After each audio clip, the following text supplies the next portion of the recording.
Okay, hello everyone. Ngayon, ituturo ko sa inyo kung paano gumawa ng team sa MS Team. Okay, so ito yung aking MS Team. So, yan. So, mga ano namin. So, ito yung mga klase ko last semester and then ito yung mga team namin sa school. Ito yung aking bagong klase for this school year. Okay, so ganito yun. So, start tayo sa join. Click nyo to, join create team. And then, create team. Ito yung class. Pili lang kayo dyan kung ano yung pero sa klase. So, pwede natin gamitin ito class. Okay? And then, name natin yung ating create na team. So, pwede natin lagay dyan. So, katawin yung klase ko. So, EET1A. Pwede din sa description. Pwede natin gamitin dito. It's either yung nasa sa inyo yung kung ano yung pwede nyo ilagay dyan. So, for the description, ako yung nilalagay ko usually is yung kanilang schedule. So, Monday, Tuesday, and then yung time, 8 a.m. to 11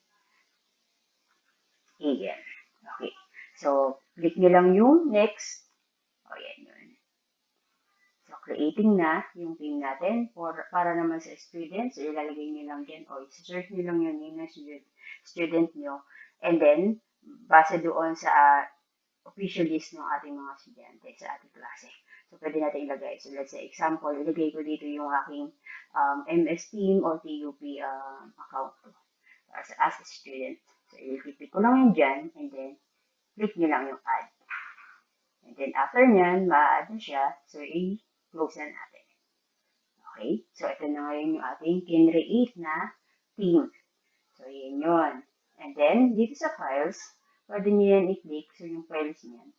And then, pwede kayo dyan mag-create ng mga folders, and then para sa mga references nyo, and then class materials.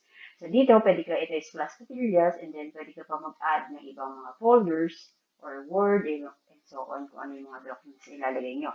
So, ito, ilalagay ko dito is as reference. Dito ko nilalagay yung mga references ng mga bata, para dito na lang nila kukunin, or titingnan yung mga references. And then, click ko lang yung references. Ayan. And then, pwede na ako mag-upload dito. So, click ko lang yung upload. Files is either files or folder. So, files, click ko yung files. And then, lalabas na yung files. Pwede ko na ngayon yan Control A lang para makuha lahat. And then, open. Ayan. Uploading na siya.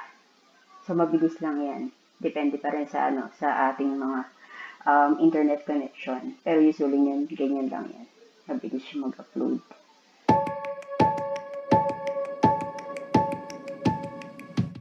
Okay. So, dito naman tayo ngayon sa class materials. So, sa class materials naman, same din yung process na ginawa natin sa references. So, sa class materials, usually ang nilalagay ko dito ay mga PowerPoint presentation. Para yun sa mga references din nila o balikan nila. Gusto ng estudyante balikan nila yung discussion ng klase nila para makapag-review sila o kaya naman sa mga absence o hindi naka-attend during the klase or the discussion para makita nila. So, ganun din yung process ng katulad ng kanina. So, upload lang din. Upload. So, pwede mo rin lagay dyan folder. Ilagay mo base sa sa date ng PowerPoint presentation. Kaya naman yung mismong file name ng PowerPoint presentation ang pwede mong lagyan ng date. Pero actually, maglalagay din dito yan ng date eh. So, upload lang. Click lang upload din. It's either files din and folders.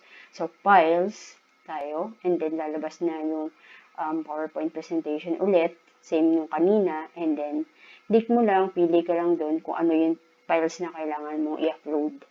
And then, pag nag-upload yun, pag na-click mo na yun, and then na-open na, mag-upload na yun. So, lalabas na yung uploading. Okay na yun. Saglit lang yun. Depende sa laki pa rin ng files mo. So, ito yung example ko kanina. So, ito kaya example ko for PowerPoint presentation. So, day 1 orientation. So, pwede mo rin yan i-view. O, click mo lang yan. Then, lalabas na yung PowerPoint presentation. Depende pa rin yan sa bigat ng files natin na in-upload. Kaya medyo mabagal pa siya.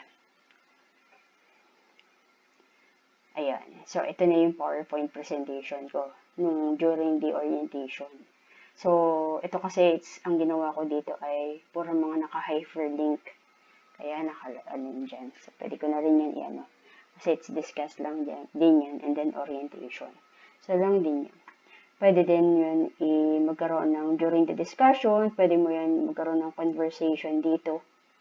I-click lang yan ng mga bata. Ikaw din, pwede mo din yun i-click as the teacher. Pwede ka rin magtanong. Pwede din sila magtanong dyan during the discussion. Then, pwede ka rin gumawa dito sa slide na yan. So, new slide and then so on. Same lang din yun ng PowerPoint ng MS PowerPoint. Katapos, so pwede mo yan i-close and then para makabalik ka na ulit doon sa team natin. Sa team na ginawa natin kanina. So, lang yun. Then, pagdating dito sa class notebook, eto naman, iba naman yan for the files. So, sa files na yan, so magsiset up ka. So, ititakil ko to sa next video ko para sa set up ng class notebook. Okay? So, yan is para sa next video. So, that would be all for today. Thank you for watching.